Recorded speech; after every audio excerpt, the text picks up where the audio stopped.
Hi, podcast listeners. Welcome to the A World of Difference podcast. We have so many guests on this show making a difference in our lives, making a difference all around the world with the expertise that they bring. And yet so many of you are reaching out to me saying, you want more. It's not enough just what we're putting on these podcast episodes for you. And so I am here to extend a very warm welcome to you to our Difference Maker community, where you can join for as little as $5 a month to get all this extra content. Out the gate, you're going to get 30 plus mini-sodes of exclusive content not available for the regular podcast listeners, and an exclusive mini-sode every month. And you'll get exclusive voting power to help us pick podcast topics and more. And that's at our Changers tier. There's 3 different main tiers and then an extra larger tier. But whatever tier that you join at, you will be included in this extra content. And I know that many of you are wanting to go a little bit deeper. And so even though it gets a little wild in there sometimes because of how deep we go, I want you to join us there. This extra content is very special. It means a great deal to me to be a part of this community with you.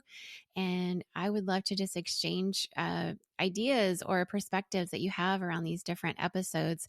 And that's the place where we do it. So please show up to our Difference Maker community. Give us $5 out of your pocket every month. And I think that you'll have a lot of fun in there because we do. And I would love for you to join us. So go to patreon.com/A World of Difference to join us there.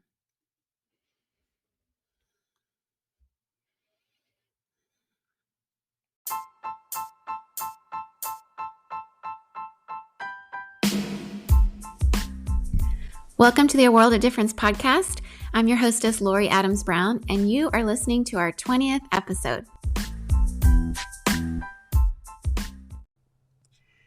If you're thinking of starting a podcast, I recommend Anchor. And I also recommend starting a podcast because it's tons of fun.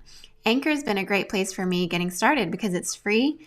They have creation tools that basically let you record and edit your podcast right from your phone or computer. They distribute it basically everywhere for you. And you've basically got all you need to make a podcast just right in one place. So go to the Anchor app or anchor.fm to get started.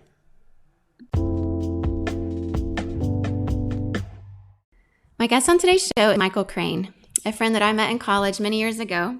He became friends with my husband, Jason, and then incidentally, because I don't know, life never works out this way, it seems, but it did in our case. Michael married one of my husband's really good friends, Karen, who went to high school and international school, Bangkok, with him. So the 4 of us are just basically lifelong friends at this point. Their boys are basically like cousins to my kids because of our time overseas together. About a year after my husband and I came to grad school in California, Michael and Karen ended up coming out and were students there. And so all 4 of us graduated from Gateway Seminary in Mill Valley, California, which was Golden Gate Seminary at the time. And then about 6 years after my husband and I were living and working in Indonesia, Michael and Karen moved out and began working in development along with us as well. Some people are rural people. Michael, it was clear that was not his passion, but he is very passionate about all things urban. I asked him on the show today because he's a thought leader in this area of urban transformation, and particularly has a lot to say about the faith and work conversation of the intersection of faith into the urban sphere and how that can look. And he has a doctorate in urban missiology. He is currently the director of Radius Global Cities Network, which is a think tank devoted to the interface of church and cities. He's also a professor teaching at a couple different grad schools. You know, I think his love for all things urban came from his just upbringing. So here on the podcast, we have people on the show who are, you know, different, but also people who want to make a difference. And Michael would really qualify as both. He was born in Taipei, raised in Singapore, Kuala Lumpur, and Manila. And he has an MDiv, Master's of Divinity, and also a THM from Gateway Seminary.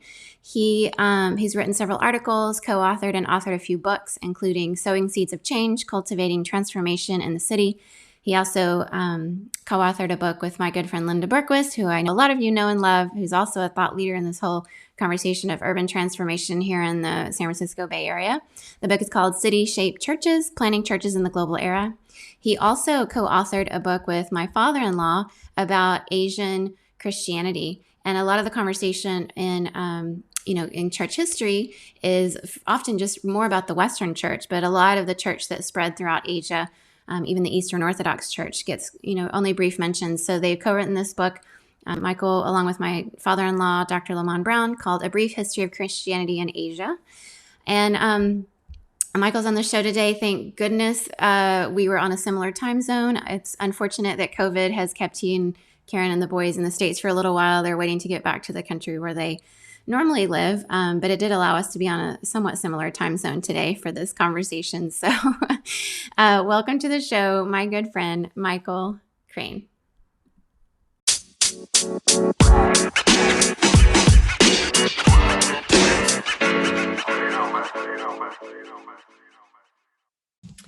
Hi, Michael. Welcome to the podcast. Thank you. Hi, Lori. Well, I know it's weird. Yes, it's good to see you, and it's good to hear you. And it's COVID, which makes everything weird. So I know that in your normal life, we know each other mostly in Southeast Asia, but you're stuck in America right now because of COVID with your family. Trying to get back to a country where you love and want to live. But why don't you tell us about yourself and your background and kind of what you do? Yeah, and I think you mentioned to your listeners a little bit about our shared history, but I was born in Taiwan and raised in Asia primarily, Taiwan, Malaysia, Philippines, and then went to college back in the States, and then graduate school out in California, and both college and graduate school were with you. Yep. So in terms of growing up, my parents worked with the church my whole life growing up overseas. I loved the experience of being in different cultures and learning about just different parts of the world and different ways people live and the different struggles and sometimes the shared struggles that we have even in very different parts of the world. Went to college thinking I was going to do graphic design, and I think through a spiritual event of really Christ calling me back to himself, that took a big change to wanting to serve in some way, serve in ministry in some way, and that developed over time into a serving in ministry in a cross-cultural setting. And so currently I teach in 4 different graduate schools. Overachiever. Yeah, it's especially right now, it's just kind of weird because no matter where you are in the world, you can do something online. And so so teaching, and then with an organization called Radius Global Cities Network, which is a research think tank, faith-based. The goal is to provide research, good, sound, academically sound research for the global church, particularly related to the church's interface with cities. Yes, it's really fascinating the way your background led to what you're doing now, which I think is the case with most people, but it's such a unique story. And I share and also know about your your love for everything urban, especially the diverse global city version of that. And I know you've poured a lot into urban studies and urban transformation. So yeah, tell us a little bit about your passion for cities and why you have that. I can even remember as a kid, our family was, I don't know why, but for some reason we were driving through Texas, and I think we were on the way to some big meeting of some sort. And I can remember heading towards Dallas, and Texas is just super flat in that part of Texas. And for miles away, you begin to see the skyline begin to emerge. And I can remember still today being really excited about seeing that city skyline. And it didn't really, I was excited, but I didn't really know until my adulthood that what God had developed in me was just a love for cities in all of its varied expressions. And so that began to develop more and more. I went to high school in Manila, big city, and there was always lots to complain about. But then when I went to smaller towns, I just felt different than I did in cities. Cities energized me. There was this, I don't know, impetus to step up in a city. The visible, visceral reminder of different types of people, their habits, their foods, their hobbies, their work. It all kind of, I don't know, it's exciting. It's invigorating. And so cities have always been significant for me. But then maybe about 15 years ago, really began to develop a desire to study cities and really learn. Probably longer than that, I started taking city class, but maybe began a PhD in this work and started reading, all the stuff that may be really boring to most people, but was really exciting to me. Just cities as the center of humanity. Kings ruled from cities, poets wrote lyrical beauty from cities, and inventors drew inspiration in cities. Just about every empire began in a city. It was a city that was a bit overly ambitious. And so, cities have been such the center, for good or for bad, Mm-hmm. of human history. And so, recognizing that, seeing so much potential in a city has been part of what's drawn me.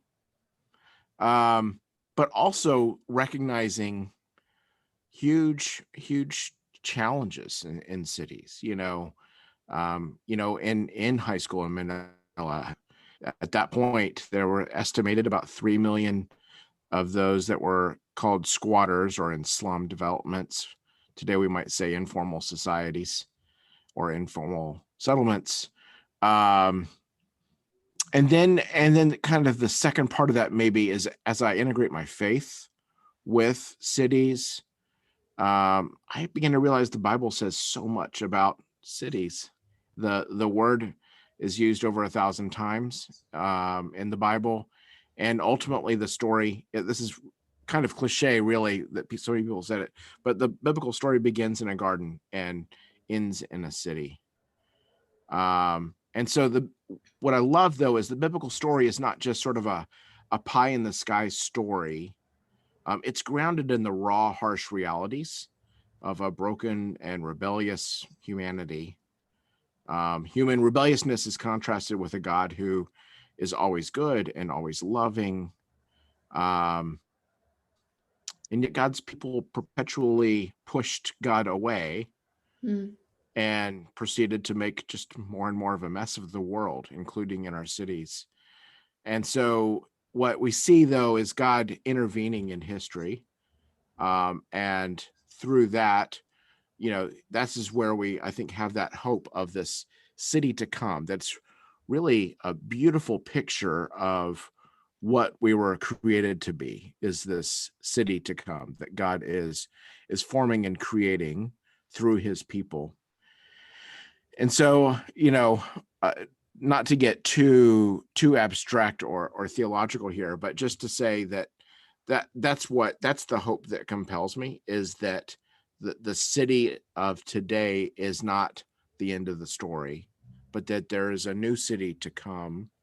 But in order for me to live in that city, I really need inner transformation. And I'm not good enough to be in that city without that transformation, and to recognize that through Jesus, I've received that transformation. And I want to see that for others. I love it. It's a beautiful picture that you painted for us. And as I'm here in the Bay Area, and obviously city is all those things you mentioned, the good and the bad, right? We have a lot of things can spread in cities, a lot of good things, but unfortunately, COVID is one of them. So, in cities right now in the pandemic, we have to maybe be a little more careful than in rural areas where there's less contacts and less, living in tight spaces, living in multi-generational housing or however that looks, and office buildings and crowded grocery stores, crowded trains, public transport, all those things are beautiful and on the one hand, and can be really difficult in a year like 2020. But as we talk about that, the good things that can spread in cities, I'd be really interested for you to talk about the whole, because we're in this faith and work series. What are your thoughts about some of the ways you hope to see cities transformed and how faith and work can be a part of helping spread good things? Yeah, cities have so much potential for good, and yet they also have that same potential for evil. Like, I mean, COVID really gives us that example. But what we see, just human generated evil, oppression, exploitation, greed, materialism, each one of those things dehumanizes us in a way. I mean, and I would say that on whatever side of that exploitation you're on, whether you're the exploiter or the exploited, it still results in you being dehumanized, and it's warping what we're created to be. It's perverting who we are as God's created people, as those created in the image of God. And so I think ultimately when we think about transformation of the city, is we want to see life more closely resemble what we were created to be. The biblical word that's often used is shalom. Mm-hmm. And English doesn't quite capture it. We quickly translate shalom as peace in English, and I don't think it really captures what that actually is. Mm-hmm. And so, when we shalom is really something that's more fully orbed. It's a flourishing of life as it's supposed to be, where we relate to God as his children, where we relate to each other as brother and sister. It's the way we were created to be. It's not just peace in the English sense of the word, which is like a cessation of hostilities. Yeah. And so, like, the illustration I've sometimes used is I have two sons who are 2 years apart in age. And inevitably, if they're sitting in the back seat of a car, There's no one of shalom. one of them will start picking at the other one. And then, it just amplifies, and they just keep going at it until one of the parents, Karen or I, say, okay, stop, pretend there's this invisible line between you. And at that point, you have peace, but you don't have shalom, right? Because Yeah. in about 2 minutes, war is going to start again. Yeah. And so, like, what will it take to see shalom in our cities? What will it take to see people transformed by God?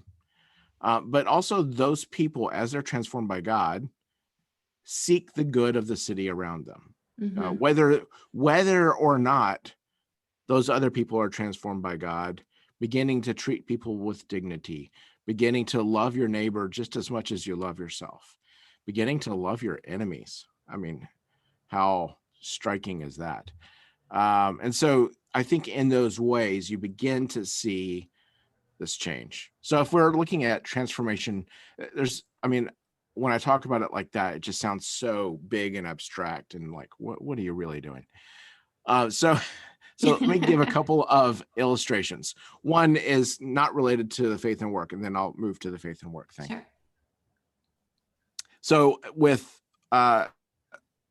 more than half of the world's refugees are in cities, and a lot of times in the movies we see refugees in refugee camps, and there are some that are, but more than half don't look like that. They're not in camps. They're just in cities, trying to live in small, compact spaces that they have to rent themselves, working often in illegal jobs because their status is gray at best.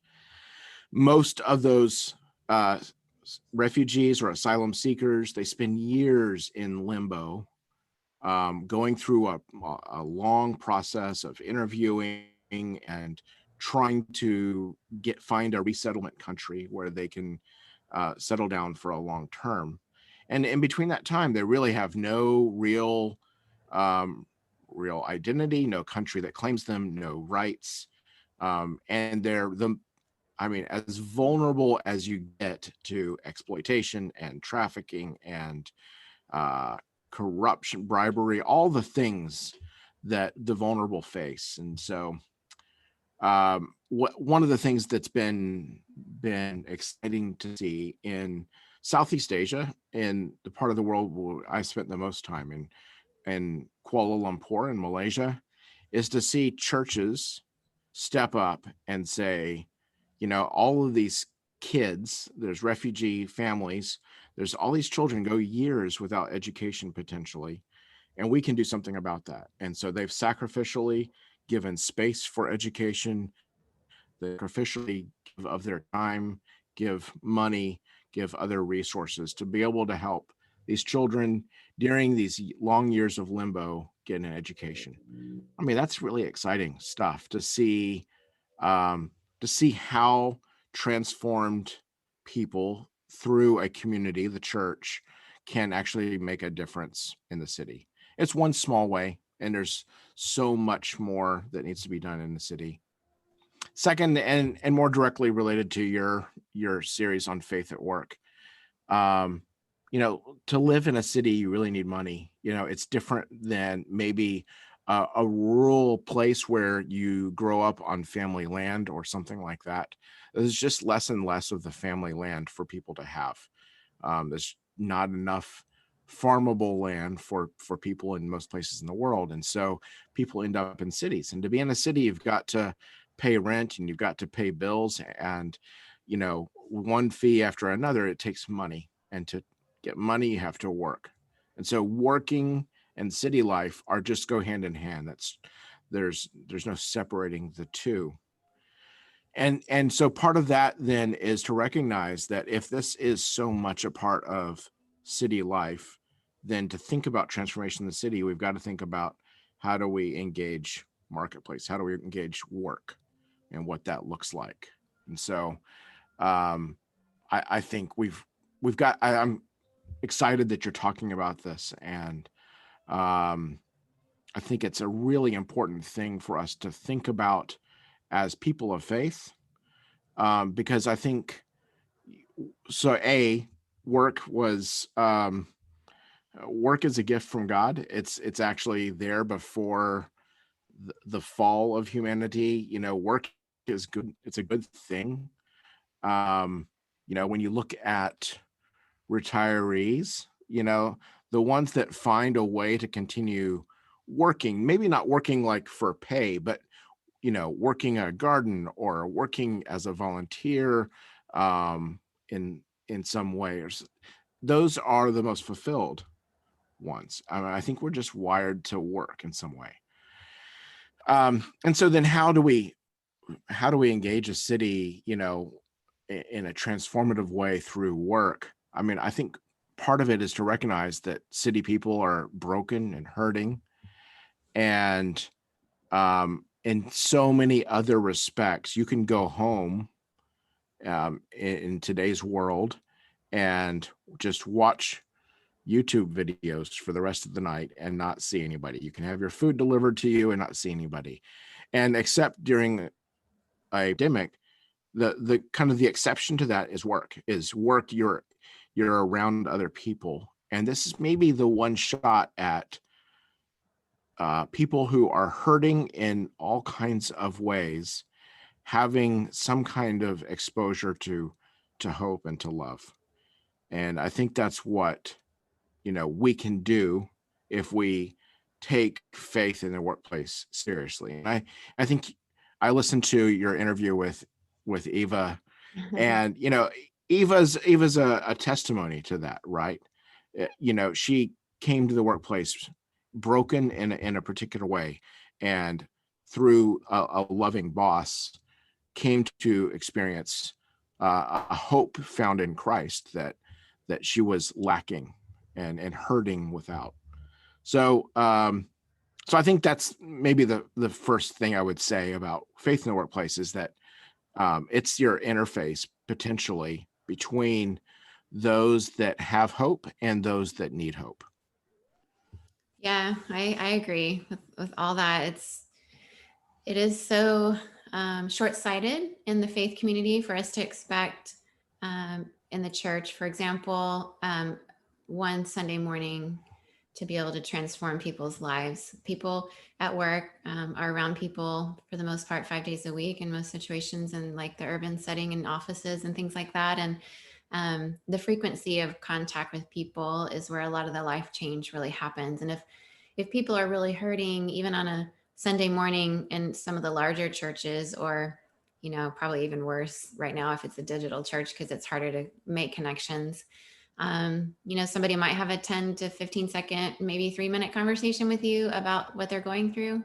But when you're at work with people that you just, you're more likely to have that time in non-COVID situations. Obviously here, Google and Twitter and Facebook and all that is over Zoom. But yeah, I don't know if you heard my podcast with Megan and Victoria, but Megan works at Google, and you don't have the water cooler moments anymore, but they set up times like, happy hour after work Zoom, and so they do have hangout virtual things, and there are ways. It's not the same, but I am encouraged that people are having faith conversations because, if we expect it to just happen once a week, whether you're a Buddhist priest and expecting people to come in and interact with you, like when they come into worship, or whether you're a pastor, whether you're an imam in the mosque, you just have limited interaction with people of faith in your community. But Right. of course, those conversations at work are more likely to happen often. Yeah. And I think, like you said, that's where it happened with Eva. She was seeing people on a regular basis. She trusted them, respected them, to the point of even moving locations when her boss left. We have more time with people we work with than we do even our families sometimes, unfortunately. So yeah, it's a really important space. And I really value the conversation. One of my disappointments is that I feel like as people in the church, we've not done a great job in this conversation. We do have a lot of Sunday Christians. And in some ways, it feels normal to be that in certain churches. But this is a really important conversation because our faith really should impact all of our lives. Like in the concept of shalom, it should really be more holistic. So, sometimes I hear, clergy, pastors, people who are leading in the church talk about like full-time paid ministry as the highest level of God's calling on your life. And I know that I often hear that with the ears of my friends who are in, workspaces that aren't full-time ministry, but they are doing a ministry and they see their job as a ministry. They see what they do with their neighbors and their families and in the volunteer spaces they're in as a ministry, even if they're not paid for it. So what would you say to that person who may have heard full-time ministry being paid is really the highest thing and faith and work is kind of a lower thing? How would you describe your view on that? Well, I mean, sort of a cheeky answer would be, every day I really need my coffee. And yes, you do. if there weren't people taking that seriously, then I would be in deep trouble, and so spiritually, I'm thankful for Yeah. those that devoted themselves to growing good coffee beans around the world. And those that take those coffee beans from those places and deliver them to, parts of America and parts of Southeast Asia. Yeah, C.S. Lewis, I was just reading this really recently, actually. I've been rereading Mere Christianity with my oldest son, and he's got a chapter called Social Morality. And there he talks about the connection between our vocation and how we live. And you can tell C.S. Lewis is kind of frustrated with Christians who maybe expect their church leaders, the clergy, to just tell us what to do, kind of thing. So, I mean, I think there's kind of it's this double sided coin there where, the clergy maybe say that that's the highest kind of thing to do as your calling. But then on the other side is there are so many church people that just want, the clergy to kind of deliver some religious goods and services so that they can kind of take it and go. So anyway, people are expecting the clergy to tell them how they should live out their faith in places of work. And so Lewis's response is this, and I quote, "That is silly. The clergy are those particular people within the whole church who have been specially trained and set aside to look after what concerns us as creatures who are going to live forever. And we are asking them to do quite a different job for which they have been trained. The job is really on us, on the layman. The application of Christian principles, say to trade unionism or education, must come from trade unionists and Christian schoolmasters, just as Christian literature comes from Christian novelists and dramatists, not from the bench of bishops getting together and trying to write plays and novels in their spare time. So I think he captures it really well, that to really see what the Christian faith looks like in all of these facets of life, we really need people in all of those vocations that are doing that work of integrating faith with that facet of life. And so, to weigh in on issues of education, we need those who are educators, who are thinking about, who are immersed in the Bible and immersed in what their faith looks like, but also immersed in education principles and the realities of whatever their educational context is, to be able to make decisions and really to work together, to collaborate.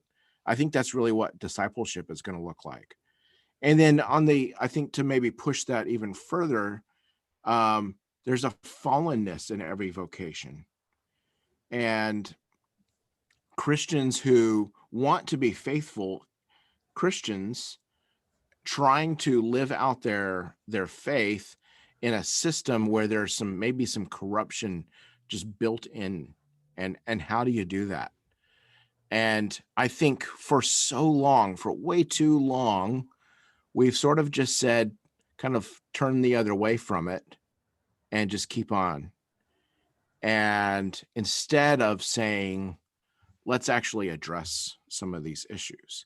And it's hard to do that by yourself. It's hard to do that as a lone person. And so I think that's why we need to elevate the conversation, to be able to say, if you're in construction or whatever it may be, then how is it that you as people of faith navigate maybe a corrupt system where bribes are the norm, and to begin to work some ways so that we don't have this internal conflict eroding away at our faith. And what you end up having to do is splitting it up, so that you do just have the Sunday Christian faith, and then Monday to Friday, kind of like, I've got to grin and bear it and deal with it, and just kind of ignore the ways in which I'm having to live unethically.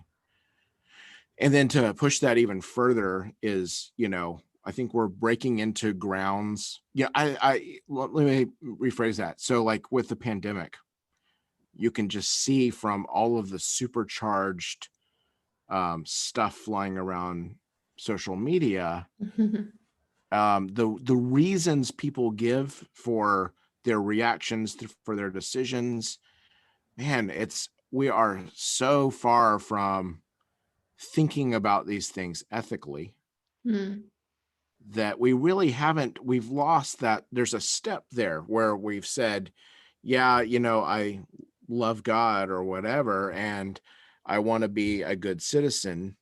And we've really not thought about how do we bring those together in a healthy way. But I think the Christian faith compels us, we are called to live in this way, in a way that loves our neighbors, that prays for our leaders, that serves the city that we're taken to, even a city like in the Bible in Jeremiah 29, where the Jews are taken to Babylon by force and more or less kind of enslaved there, and yet they're called to seek the good of that city. And so in the same way, no matter who's in control, for us as people of faith to seek the good of those around us, to treat everyone with dignity, to, I heard Eva talking about Just the getting the visualization of someone on Zoom rather than just sort of treating everyone as a work object changes how you see work. So in all those ways, I could probably go on far too long about this, but to see I think that intentional step. And so for pastors then, or for ministry leaders, I think they need to change how they do think about each of the people in their flock, in their church, is to say, man, you are representing Christ as you go, and what can I do to help you? A few years ago, I went to a theology of work conference through a kind of a global network called Lausanne. And one of the things that they were saying, and it was such a little thing, it was almost an anecdote kind of thing, but they said, as a pastor, that, instead of having people come to you to get spiritual advice or whatever, go visit them in their workplace, if you can. A lot of places that's not even possible, but having lunch nearby or something, and to get somewhat, for the pastor to get a little bit of a taste of what everyone else in the church goes through, can be a game changer in terms of how that pastor teaches and preaches and disciples the flock. Yeah. Anyway. Yeah, I love that advice. I live by that advice when we're not in the pandemic. I'm not going to be Zoom bombing anyone, but that might be like a really bad foul move. Right. Yeah. There's a lot of things that are really only apply in a non-pandemic kind of Yes, setting. indeed. But I have had lunch at Facebook and Google, and in Singapore, I would have lunch with people near their workspaces, and it is such a game changer. It's really changed my perspective, even on the expectations of having people show up throughout the week in different events of church. It's like if we pull people away from their primary relationships where they're trying to invest and change, make a difference in people's lives, if they're going through something where they're lonely or they're needing some spiritual guidance, and we make them so busy with things at church that they don't have time for that. Like that's not working for shalom in our cities for sure. Right. We're supposed to be the salt and light is what we read about. And it's a really important role. We don't want to take away from that. And I agree. That's really good advice. I really liked what you said too about our citizenship. It reminds me of, I don't know if you heard my podcast interview with our mutual friend, Lisa Rodriguez Watson. She Nate had this quote. She's the head of Missio Alliance now, the national director. Yeah. And she had this quote on our podcast where she talked about like stewarding our citizenship. And, I think about that a lot now. What does that mean, especially during COVID, praying for our leaders? It's hard. Dr. Sarah Cody, who's in charge of our public health here in Santa Clara County, is the most loved and hated person. It's a really hard job to keep people alive, to keep people healthy and safe. And there's a lot of unpopular decisions that have to be made. And then, just in talking with different people who work in government, both on a, local level in the city or on a state and national level, there are a lot of people of faith in our government. And it's just important we want people in those spaces, right? We don't want it to be a completely just neutral and secular environment. One of the blessings for me of working and living in Singapore for 10 years is Singapore prides itself on harmony. It's the most religiously diverse nation in the world. I know you've been there a lot too. And it, nothing's perfect, but there is this really nice environment where people are free to celebrate who they are religiously. All the major religions are celebrated in their annual kind of special day. So like Christmas right now is really decorated on Orchard Road, and Ramadan gets its decorations, and Diwali gets its decorate, all those kind of things. But it also provides opportunities for people in the workspace to just talk about that, even celebrate each other's holidays with each other. And I really enjoyed that space of encouraging, people just to celebrate. I think that religion is really in the American context, in this very hyper individualism, it can be seen as such a personal thing. But in my experience in Asia, religion and faith were so much more about family and community. And that was always the lens through which it was viewed. And I just really appreciated that lens because it's something to be shared. Faith is not something to be kept just to yourself on a Sunday morning, right? It really is something absolutely to share.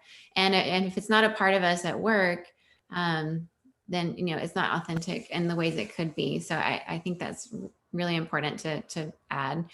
But I do think there are people, at least in the church space, that if pastors and clergy are really out of touch and they preach sermons, for example, on a Sunday, expecting people to do a certain thing, and there's a real disconnect on how that can look, I think people can get really demoralized. So I know that you have a lot of friends, even from your time in Asia, that are working not in full-time ministry, but are in, just regular jobs and companies, multinational companies and things like that. And so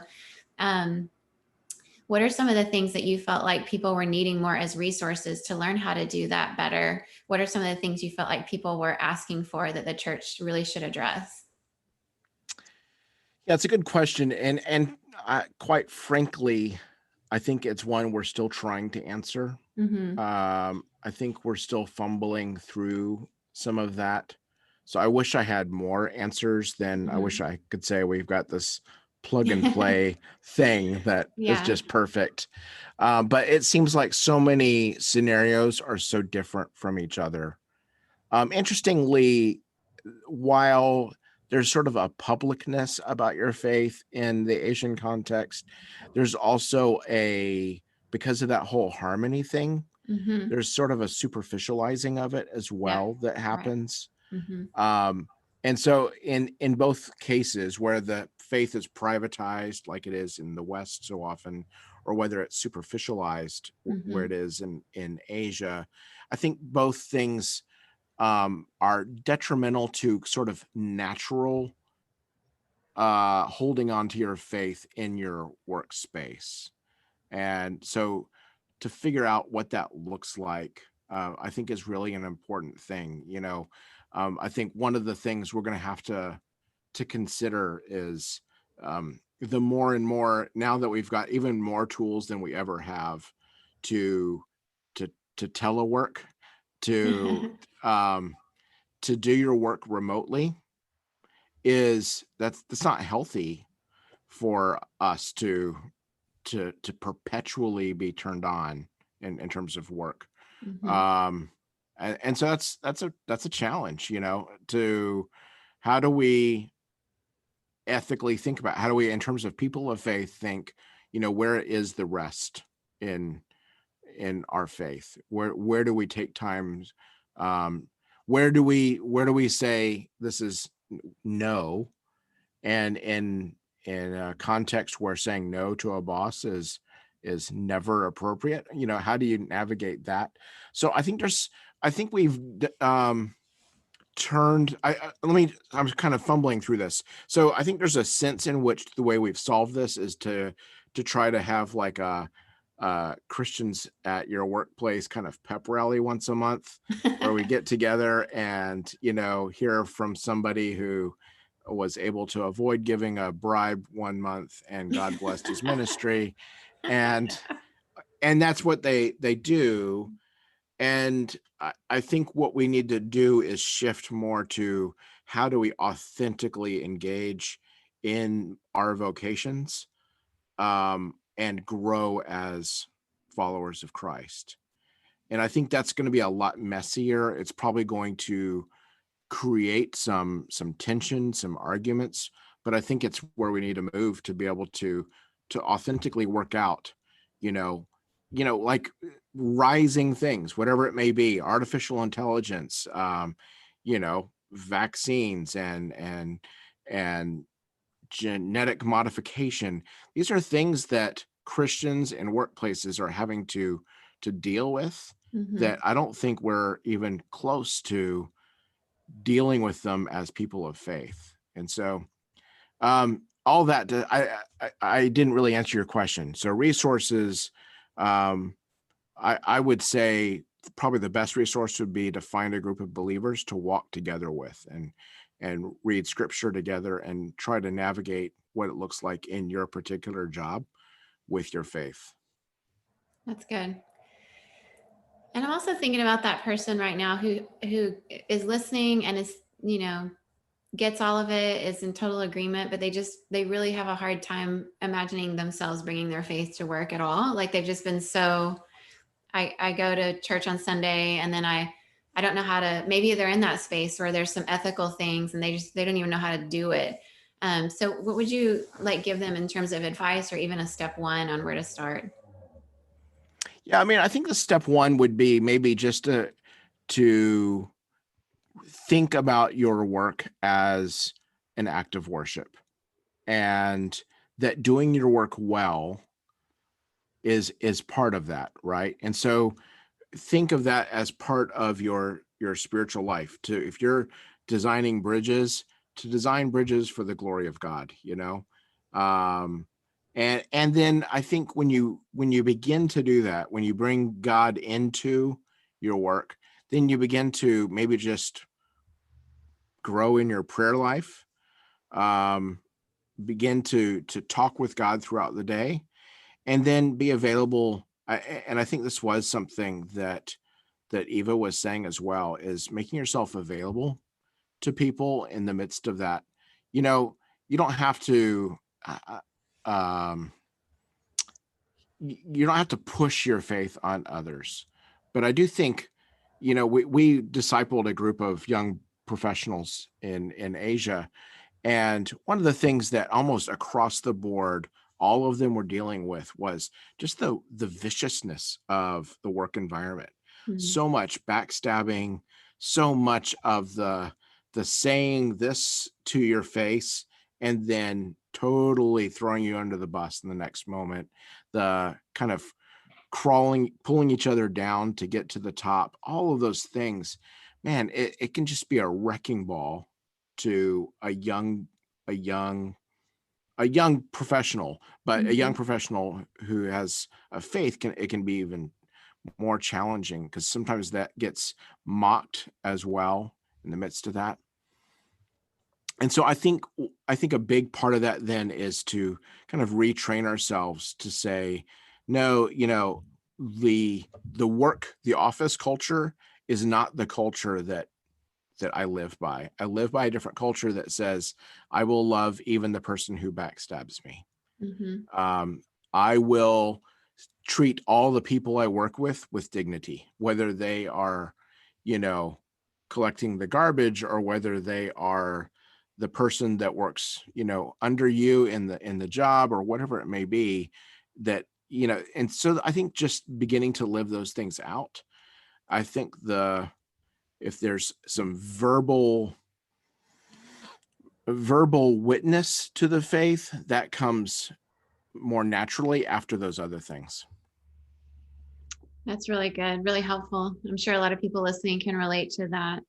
And it is hard. It is hard if sermons message series aren't addressing those very practical things for people on a Sunday, or there's no group for them to discuss it amongst each other. Like those are the things that probably make people not know how to bring their faith to work because of just the practical how and let's find the verses in the Bible that apply to those kind of things, right? Like what does loving your neighbor really mean and loving your Yeah. enemies really mean? That's really important. And yeah, I'm sure a lot of people listening to that can really relate. So I'm going to It give you a doesn't make it chance. easy though. No, it's It's actually, I can incredibly only hard. imagine. Yeah, Yeah. I can't imagine how hard that would be. I mean, I even think of like a conversation I had this week where there's sometimes women here in the Silicon Valley that are told, hey, if you want to get a promotion, you need to sit up front with a short skirt on. And then they have that choice. Like you could get a significant raise just by sitting like that. Like you just sell your soul. Those are little moments, like those decisions that people are having to make. They're really, really tough. Like just to know that you have worth and dignity. Jesus treated women very differently. I liked what you said about work as worship, and I think that's a very it's a thing I would like to unpack a little bit more here with you for a second, because well, maybe I'm just going to give you a chance to be on one of your soapboxes, because I know how you love your soapboxes. But What are you worship talking is about? yeah, worship is something that a lot of times in the church we exclusively use that word when we're talking. I know, here you go. You know where I'm going. Is when we sing songs together, and maybe outdoor services like a lot of people are doing now, or in a sanctuary or a church. But worship can be many, many things. We had a Buddhist show up at our church a couple of weeks ago, and she'd never been to church, and she heard somebody talking about the singing time and calling it worship. And she's like, I never heard it referred to like that. And I remember thinking, oh wow, there's so much more than just this. Worship is so much more. So unpack your concept of worship, what that means to you, and how work is included in that.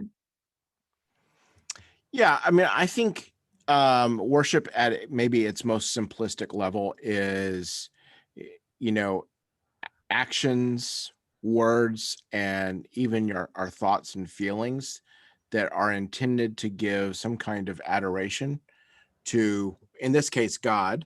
But I mean, we can worship all kinds of things. We can worship our, favorite team or whatever it might be, our Yes. favorite singer. Right. And I would say that's an unhealthy direction of worship.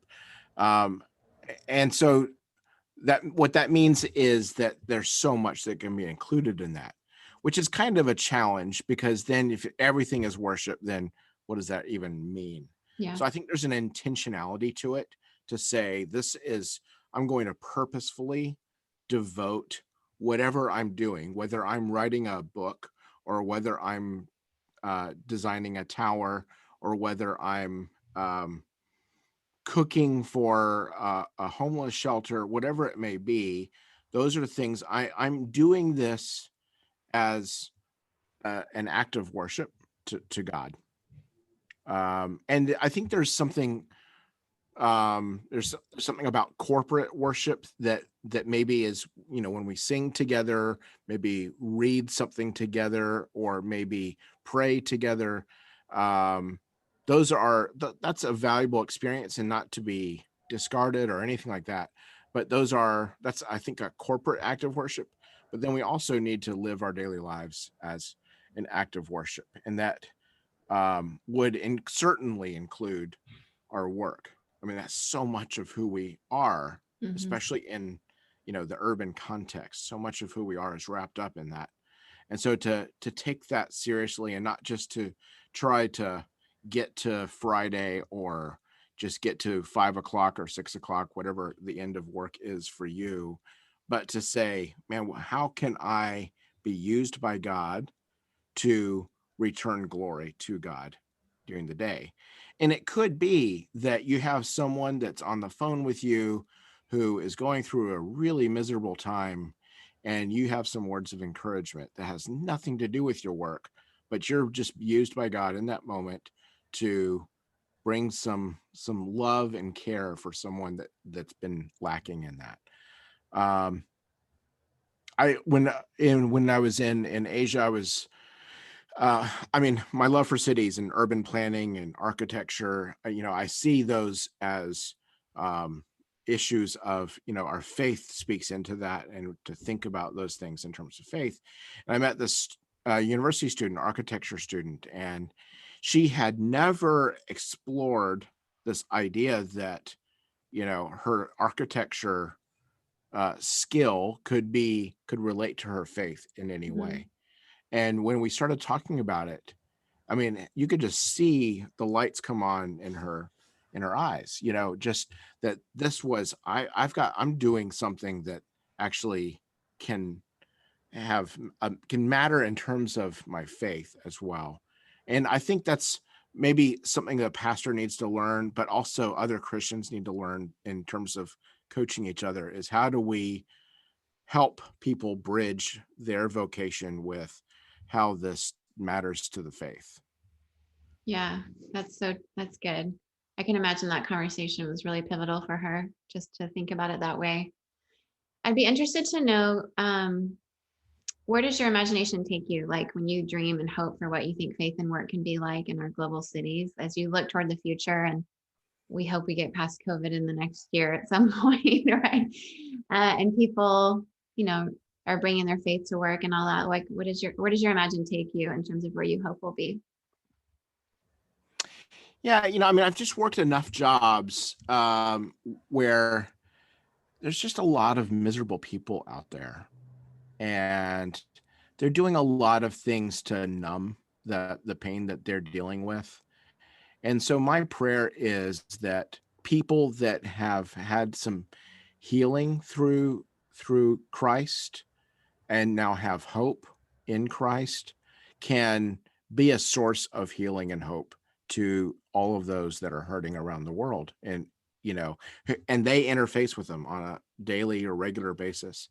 What that is going to look like down the road is I pray that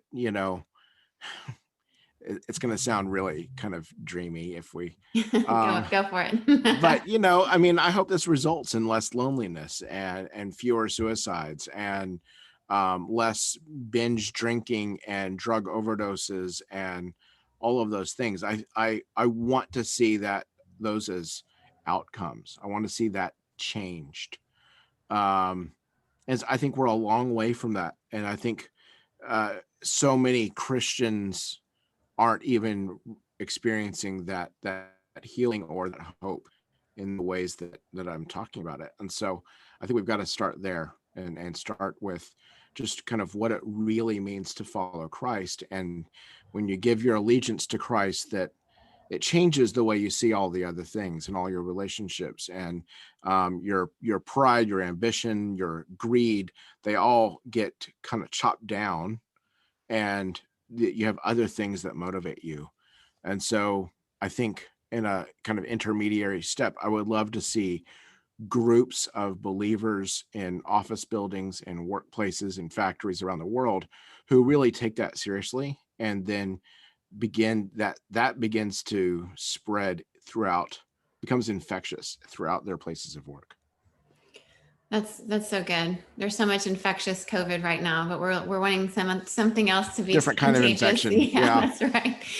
But all joking aside, like we in grad school took systematic theology with Dr. Durst, who's the best. And one of the things I really remember from that course is, we studied the different, what we call atonement theories of what Jesus did on the cross. So when Jesus died on the cross, what did that mean? Did it mean just one thing? Did it mean a lot of things? And there's all these perspectives, and theologians see it all differently. And a lot of what we hear in evangelical culture in the US in particular is a lot about the substitutionary atonement, which is where Jesus in our place, and that whole concept that he died for us and lived a life we couldn't live, and he took our place, which is true. But one of my favorite atonement theories is Jesus is healer. It's been one I've thought about a lot over the years, maybe because my mom's a nurse and I grew up seeing a lot of healing, through medical care and volunteers who would come to Venezuela, and we saw physical healing through doctors and nurses and medicine, but it was always a spiritual thing and a very prayerful thing as well. Like they weren't separated. The gospel was definitely involved in all of that and shared with words, but also with actions. And so Jesus as healer is kind of something I saw from such a young age.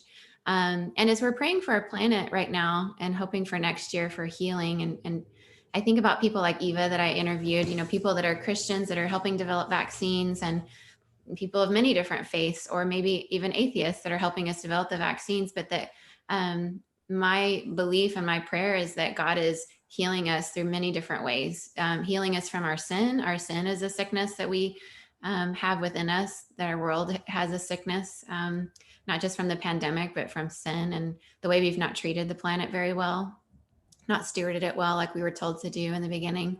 But that through that, Jesus wants to heal us on many, many different levels. And so I think one of the really beautiful spaces that God wants to heal is through the faith and work, to redeem work, like you talked about. Let work be what God created it to be, where there's a passion, there's a gift in us, that even when we retire, we want to still do that. Like that there's something really beautiful and there's a healing that can take place that I think Jesus wants to do in us and through us. So yeah, what are your thoughts on all that? There's a lot there. For sure. I think I think there's part of that is sort of actively thinking through, how does my whatever you want to call it, salvation in Christ, how does that work itself out in my life? And I think there's so many facets to that really need to be explored. And I think to maybe reduce it or to not explore it it hurts us. And I think so. I mean, going back to that conversation about what it means to worship through our work, I mean, I think it goes back to seeing how does Christ impact your life, and if it's really reduced down to I've got a ticket to heaven after I die, it's really not going to change much about life now. Yeah. But that really is, I want to be careful how I say this, but uh, Jesus came in the flesh, material presence. And so to reduce everything to sort of a spiritual, non-material reality, I think is to, well, I mean, the early church called it a heresy. I mean, it Yeah, was they did. Gnosticism. And so, I mean, we've got to integrate what faith looks like in this world where God has placed us. And to wish ourselves out of it hastily is really to disregard where God has placed us. Mm. And God has placed in a lot of difficult circumstances. And we know God placed Jesus in the most difficult of circumstances to carry the sin of the world.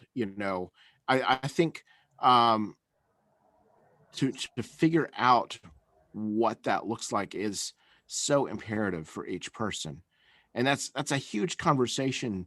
But I think we've got to move from a place in church life where it's just sort of business as usual to saying, how do we have these harder conversations about how we see everyday experiences? How do we, in a work culture where someone can get a boost in salary because of really a form of exploitation, how do we change the work culture?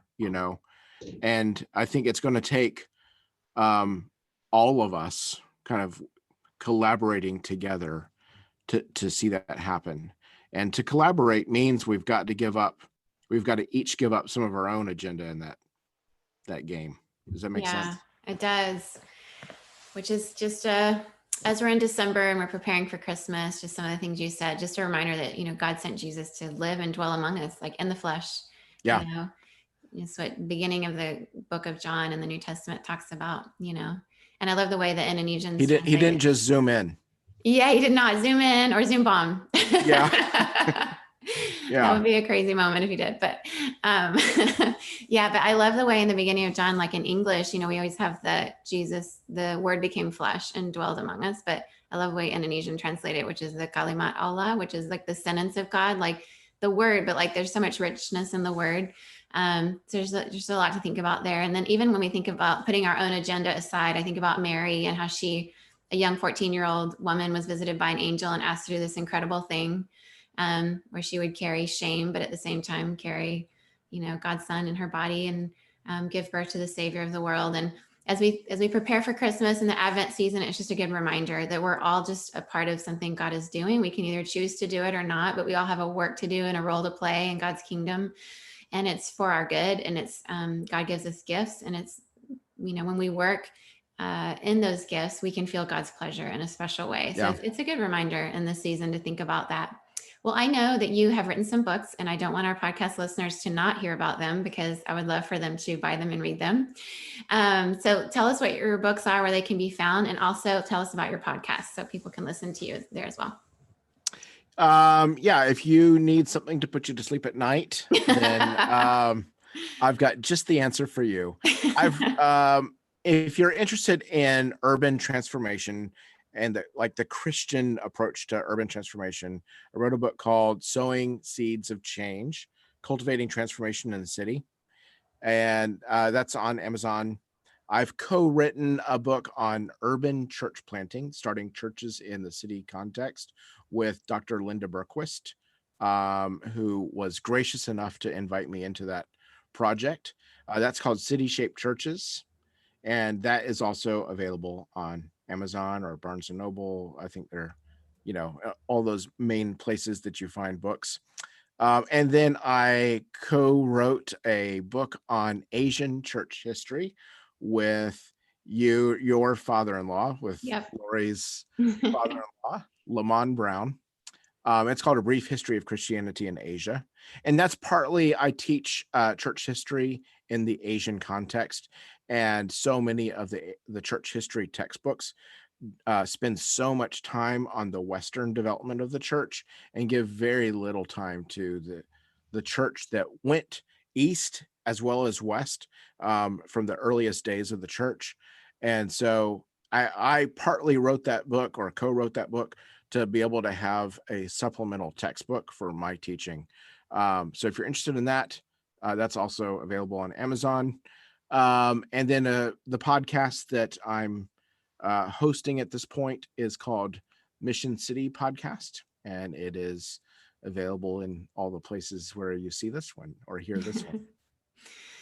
Well, thank you, Michael. You've given us a lot to think about today, and thank you for just imparting your wisdom and your years of experience, and just definitely the many cultures that have influenced you and created the Michael Crane we all know and love. And so, yes, read his book, go to his podcast, and thanks for being on the show today.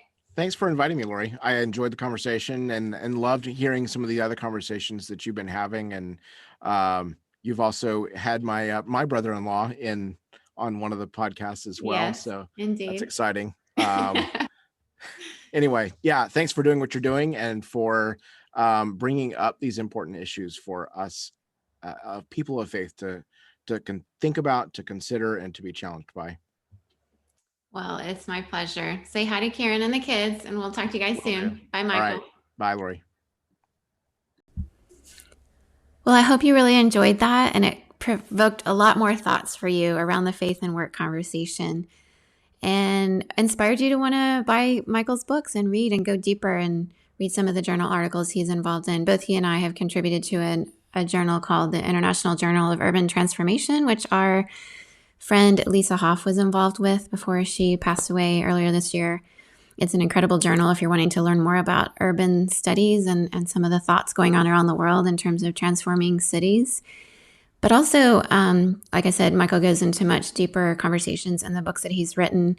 And I don't know, I just hope that today some of your imagination was piqued in terms of what you could foresee happening. If there's anything that happened this year in 2020, is it was a reset for a lot of us.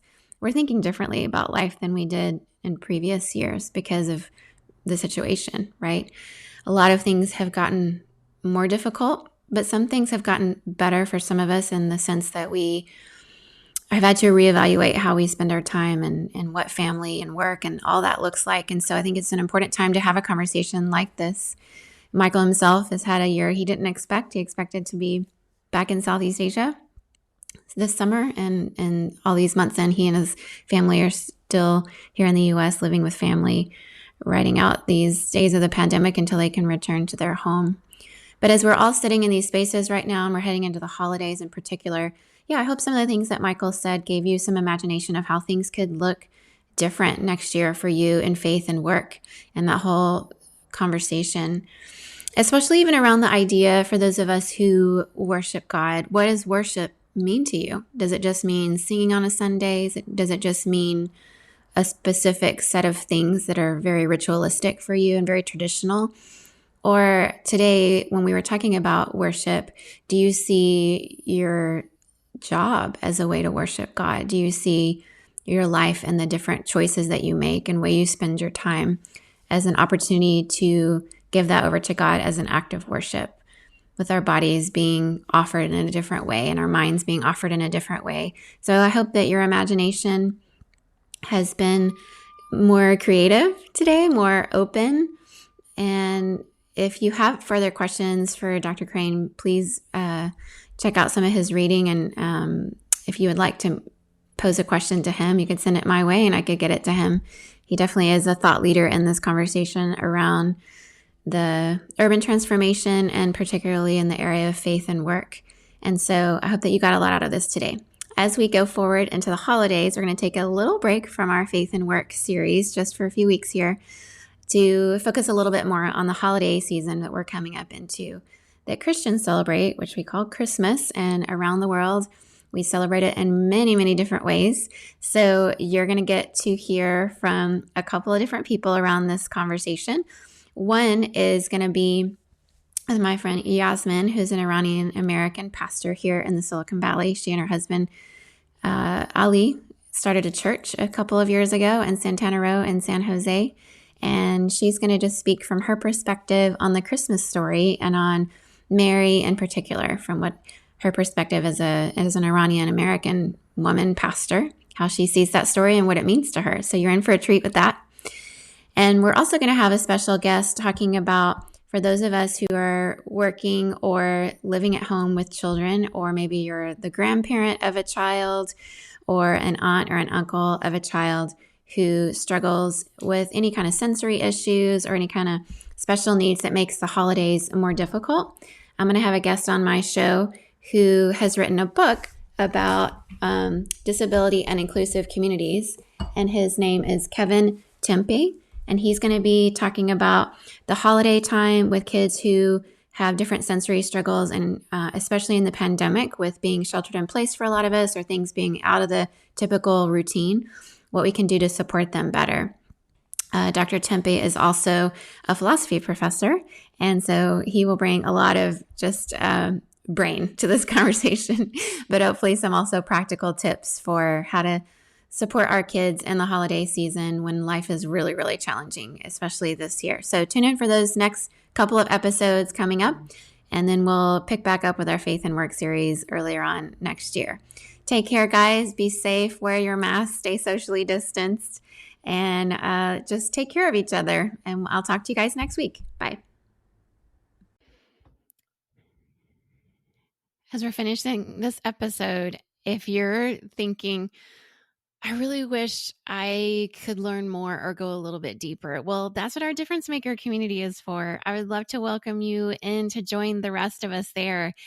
Once again, it's only $5 a month to join, the price of a latte at your local coffee shop. You can join at our Changers tier. Difference Makers is a community that really means so much to me. It's very special because each time I have a guest on the show, I record something outside of what we give to just the regular podcast audience, where we go a little bit deeper, and then I post those video episodes in this community and we can discuss them. But also at the very beginning tier, which is our Changers tier of this community, you'll get exclusive voting power and help pick podcast topics that give us, more of what we want from your perspective. You'll have access to exclusive 30 plus mini-sodes that aren't out there for the general public. And you'll get every month an exclusive monthly bonus mini-sode. At our Groundbreakers level, which is $10 a month, you can join and get all of that, but also priority access to submit questions to the podcast. And you'll get an additional 2 exclusive monthly bonus mini-sodes. And at our Trailblazers tier, which is $15 a month, the price of 3 lattes a month, you can get all of that, plus also 3 exclusive monthly bonus minisodes, and a patron shout out. So I would love for you to join us at any of those tiers. It'll help you come into this community, be in the midst of all of us, other difference makers, and we'd love to hear your perspective. I certainly would. It's a place to engage more with me and the audience around what you like, what you're resonating with, and once again, go deeper with each of our guests. So please join us in this membership community. I would love to hear your perspective and love to share this extra content with you. So show up at patreon.com/a world of difference.